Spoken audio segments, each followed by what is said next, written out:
Sebagian besar juga ada juga yang bisa mengklaim seperti ini. Ini sesuatu hal yang tidak puas, yang harus kita kasih clear gitu loh. Boleh dengan aturan-aturan regulasi yang dibuat oleh pemerintah, itu kita tidak membantah.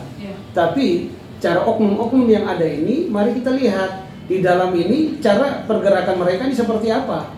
Ya kan, ini bicara royalti tanpa pengetahuan pemiliknya. Ya kan, bisa saja bagi-bagi ini ya kita pertanyakan ini gitu loh. Ini loh baginya, ini loh ininya, ini harganya, ini nilai harga itu penting. Ini catatan juga ya, artinya supaya pengelola-pengelola ini kolektif ini lebih memahami begitu. Karena menurut saya kalau tidak benar ada unsur pidananya gitu. Menjawab pertanyaan saya tadi Bang, berapa sih royalti yang didapat selama ini? Oh ya, oke, saya tidak menjelaskan LMK yang lain ya. Kalau yang sudah dimaksud dan saya melihat video keterangan dari LMKN ya, sorry, dari LMKN dari Bung Henry ya, Bung Henry Noya itu terkait LMK Prointim. Nah, Prointim ini kalau mau saya jelaskan dan saya terbuka bahwa setiap tahun itu kita bisa dapat 2 kali. Itu dalam mungkin ya contoh mungkin Lebaran atau Natal. Nah, itu yang kita dapatkan. Tetapi jumlah yang kita dapat itu kadang ya tergantung nominal lagunya yang diputar di tempat-tempat yang lain ya. Mungkin besaran 2-3 juta sampai 4 sampai 5. Itu pun yang kita terima gitu. Ya, jadi gini, saya tambahkan penyampaian success rate-nya ini pembayaran ini dilakukan melalui via transfer gitu ya? Iya, via transfer. Via transfer itu katakan dengan nilai 3 juta, itu diserahkan di transfer. Sudah, selesai. Berkaitan dengan lagu A, B, C itu tidak ada. Dia nggak tahu. Tidak tahu. Berarti nggak ada rinciannya. Tidak tahu ada perincian. Itu yang maksud saya di sini.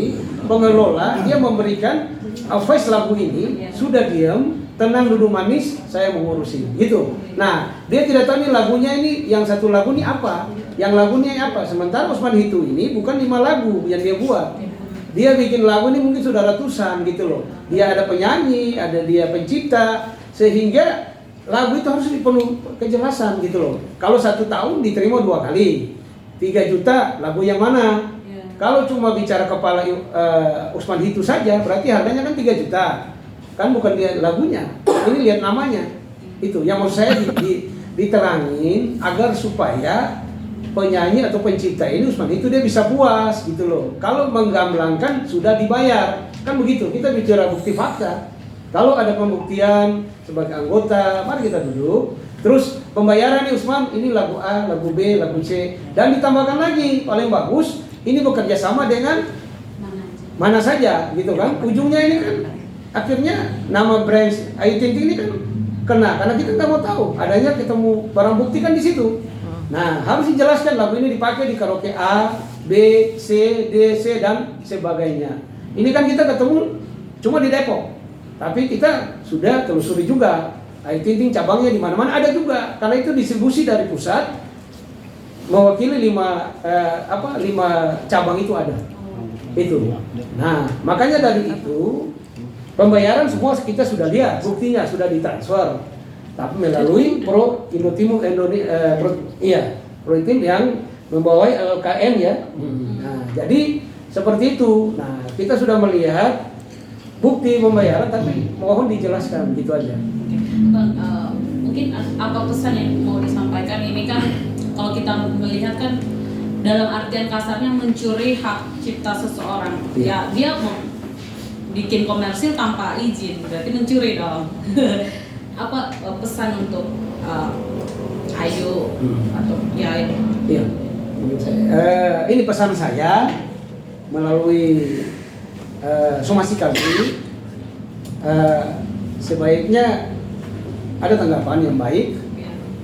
Cara penyelesaian seperti apa? Kalau toh memang masing-masing punya argumen, ya silakan saja kita tetap melanjutkan proses ini. Itu saja.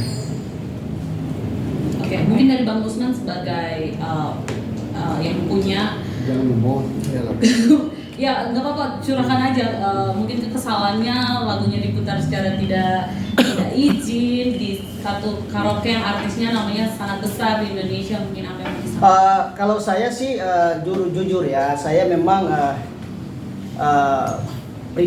secara pribadi saya merasa kurang dihormati dan dihargai. Intinya seperti itu. Pada intinya bahwa lagu yang saya dapatkan itu memang sasarannya saya ketemu di tempat usaha pemilik karaoke Mbak Ayu Tinting gitu. Ini yang memang betul-betul saya kaget dengan penemuan lagu saya itu. Jadi pada intinya kalau memang Mbak Ayu atau pemilik karaoke yang di Mbak Ayu yang di Depok itu, ya tolonglah daripada kita mau mengajukan sebagaimana, ya kalau kita lihat dengan pengacara saya seperti ini ya semua tuh kembali lagi ke pengacara saya gitu. Pasal berapa sih Bang kalau mau dilaporin undang-undang hak cipta ya? Tetap kami tetap menduga persis bahwa 374 ya, penggelapan dalam jabatan ya, itu tetap kita akan cantumkan, itu direncanakan seperti itu. Tetapi ada juga Undang-Undang Hak Cipta nomor 9 tahun 2014